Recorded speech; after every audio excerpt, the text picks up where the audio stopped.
Welcome back to our Access Tools unit. This is part 2 of Discovering Access Tools.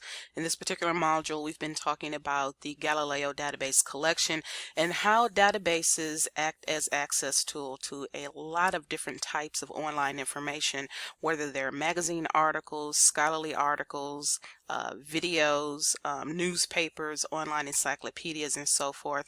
And in the previous video on Galileo, you were provided with a brief introduction of this particular resource. In this video, we're going to go over some particular type of searching techniques within the Galileo database collection. We should start with our MyCSU account. We're going to go to campus information. And we're going to go down and we're going to choose Galileo under library. So as we picked up last time, we went over several of the feature links here. Databases A to Z, browse by type, and browse by subject. During this lesson, we're going to discuss how to utilize journals A to Z and which type of research issues or problems may cause you to use journals A to Z. But we're also going to talk just a little bit about the simple search, the discover search in Galileo, as well as the advanced search, is what we're going to start. So let's say now it's time to get down into searching. We can start with our keywords, and we're going to do a sample search here. And let's say we're going to choose, let's see, gum disease and cancer, not lung. And we could take our Boolean terms and we can use them and string them along with our keywords. And in last week's unit, we talked a little bit about that, how to use Boolean terms. We talked a little bit about the information cycle. We talked about the research process. And you had an assignment where you got to utilize Boolean terms. So we're actually practicing that here. So we're going to conduct a search here from this box. Again, a lot of students like it because it really reminds you of a Google search. So we're going to choose search and just look at the results. Now with this set of results for these keyword search, we've put up over 44,000. That's a lot, but doesn't mean that there's a lot of good stuff here that you can use, but it can be overwhelming. Always look over to the left to find ways to customize and modify the results that you've pulled up. So let's say for here where it says limit to, we only want to look at full text stuff. So as we look over here, if you ever see a purple link here or an icon label, find it. That means within this particular result here, this article is not available full text, but we'll get into that in a little bit as far as what your options are. So we're going to choose full text, and then we're going to choose scholarly. Down here you can also choose publication date. So let's say they'll tell you how old and how current the articles are in the results you've pulled up. But let's change that. And let's say I want to look at the articles published, let's say in the past 8 years. I'm going to try to go to 2010 here to 2018. Believe it or not, some journals do publish in future dating issues, especially if there are some journals that publish twice a year, and if that second issue in the year overlaps with 2018, it may actually be labeled a 2018 issue still in 2017, so that's not unusual to find. We also have, let's see here again, limit by type. There are reviews, articles of book reviews. Sometimes, especially when you're conducting scholarly research, avoid those. Do not use those. Do not cite those. Now, you can use them to read about a particular source you think you might want to get a hold of, but do not cite from book reviews. And it's not as simple because book reviews can be 10 to 15 pages long, and they can look like an article on your topic, but read carefully to make sure you're not reading a scholarly book review. We have magazines and books. Well, let's say we just want to look at academic journals. And that's gotten us down to about a little over 11,000. We're going to go down here as well. And sometimes you might want to look at subjects. Maybe you just want to look at particular types of subjects. And it'll tell you here, let's say, concerning gum disease and cancer, there are issues concerning methanol, antioxidants, smoking cessation, descriptive statistics, and financing of research. So depending on which way your research is going, you can choose the appropriate area. So I think what I'm going to do is look at smoking cessation. And there might be one more area that I might be interested in limiting my search results. I want to look at geography. Sometimes you may just only want to look at one particular area. The reason why these geographical areas are listed is because they pertain to the areas that are listed in the results you've pulled up. So let's say we just want to look at, for example, California. That gets us down all the way to, let's see here, 4 results, something manageable that we can use. And as you can see here, if it's full text, you get a PDF link. You can open up any of these links, download it. As a matter of fact, let's go into one of these articles. Let's see, motivation to quit and interest in cessation treatment among homeless youth smokers.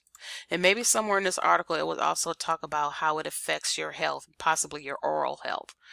Okay, so if we look here, we can find, or maybe, this article may not have anything to do with oral hygiene or dentistry, but you still want to look at this article and use it for your research. There's nothing wrong with that. Sometimes your research takes unexpected turns, different routes, and there's nothing wrong with that. So as we see here over to the right, we have a lot of options. Suppose you want to save this article to your Google Drive. You could do that. You could create a folder within this database. This is an EBSCOhost database here in Galileo. You can add that folder here so you can go back to it later. Okay? Because you've already logged in to your account. Of course, you can print it. Of course, you can email it. You can also, let's say, save it to a jump drive. Some of the more interesting features that students like, let's say here, let's look at the cite feature. This right here would take your citation. Let's say if you're using APA, it will cite it here for you. Let's say if you're using MLA or Chicago Turabian, either one, they're listed here. And a lot of students like to copy and paste, and that's fine, but there is a caveat. You see how this first line here is listed? Everything is usually in its place. That's not the problem. But a lot of students have a hard time with remembering that each line after the first needs to be indented. Sometimes when you copy and paste, you lose that. It is still your responsibility to check the formatting to make sure that it's correct. Also, check the handbook just to be safe. A lot of times, remember, these are computer generated, and a lot of times they may give you extemporaneous information that you may not need to use in your citation. So, for example, this DOI number may not be needed here. Even though MLA puts it here, check the handbook, check other online sources such as the OWL Purdue websites for MLA and APA and so forth. They give you really good examples of how to actually cite. And maybe this should be left here, but you need to check. So that's a feature that people like to use as well. We're going to go back, and I want to conduct another search. So we're going to go up to Galileo, back to our search. So we're going to do the same search, but this time we're going to use the advanced search.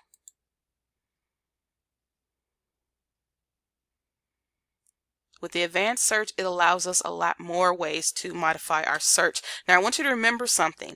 In the simple search here, let me just go back for a moment. The simple search, you modify your results after you conduct your search. That's the main distinction between the simple search and the advanced search. You can modify your results after you pull them up. But in the advanced search, you get the option to modify and customize your search before you submit it. So let's do our same search. We're going to do gum disease. Use our Boolean term and cancer. And we're going to use the Boolean term not lung. Okay, or we could put lung cancer, doesn't matter. Now, before I submit this search, I want to look down here at choosing a discipline. So let's say I want to choose dentistry. Okay, I could choose that. I could choose biology if I want to. I can choose, let's see, health and medicine if I wanted to add to that. So I'm going to click that too. Down further below, I want to leverage the Boolean feature here. So I'm going to choose Boolean phrase as my search mode. Also, again, I just may want to stick to full text. You don't have to always do that, because if you always modify your searches for full text, that's fine. But some of the things that may not come up full text, you may actually need, and it may produce a lot and add to your research. And there are different ways to get a hold of resources that aren't available. Also, a lot of times when you're doing research in your classes, you're asked to use scholarly and peer-reviewed journals.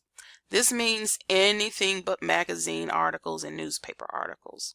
These journals are actually articles written by scholars in their field, and they just can't publish their work willy-nilly. Their work is submitted to a panel of scholars that are specialized in their area, and they vote to whether the research is genuine and authentic, and then they decide to publish it. So it goes through a very different stringent vetting process.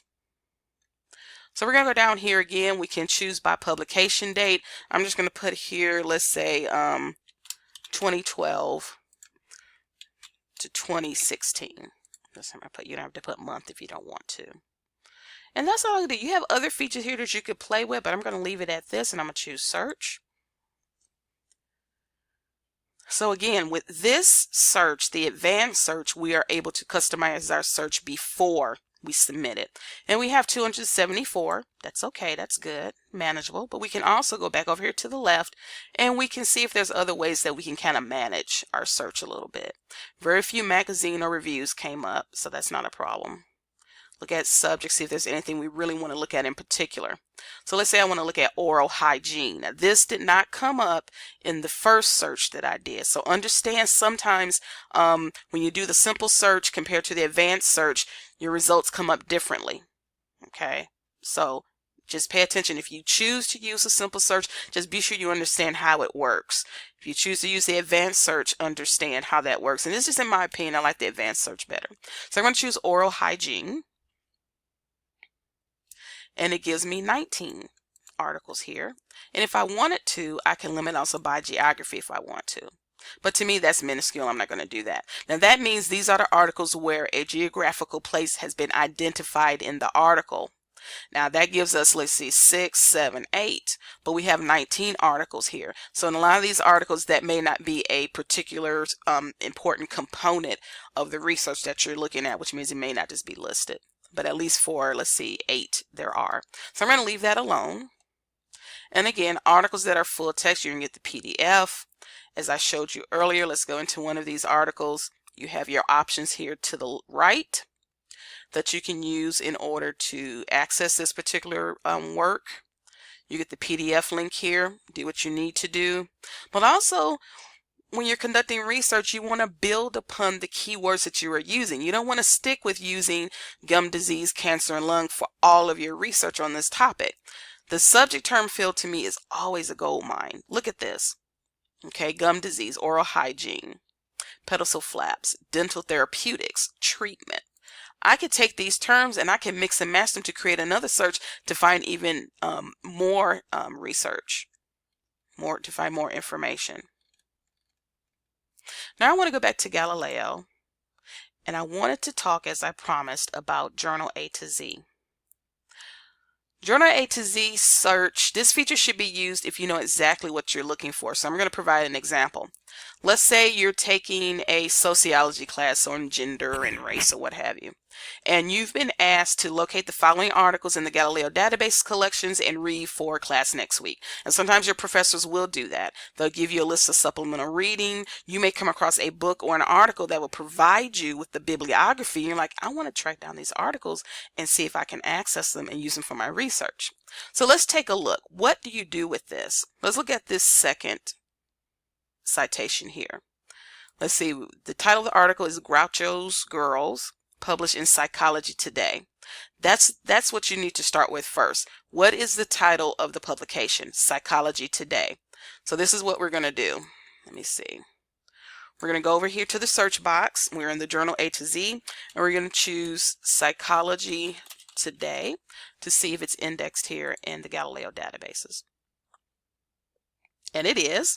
So we're going to go ahead and click on the title, because the next feature that will come up, it will tell us which databases, if any, index this particular journal. And there are a lot of databases. A lot of them are the EBSCO-host subject databases, and we also have ProQuest. So as you look here, what's important before I choose a database, I need to be sure I check the years of availability. With EBSCO-host, for various databases, they're available from 1998 to the current, 1992 to the current. Let's see, for some of the ProQuest databases, available from 1988. Now, when I go back and I look at this article, I need to find what year was published, 2014. So good, I could choose any of these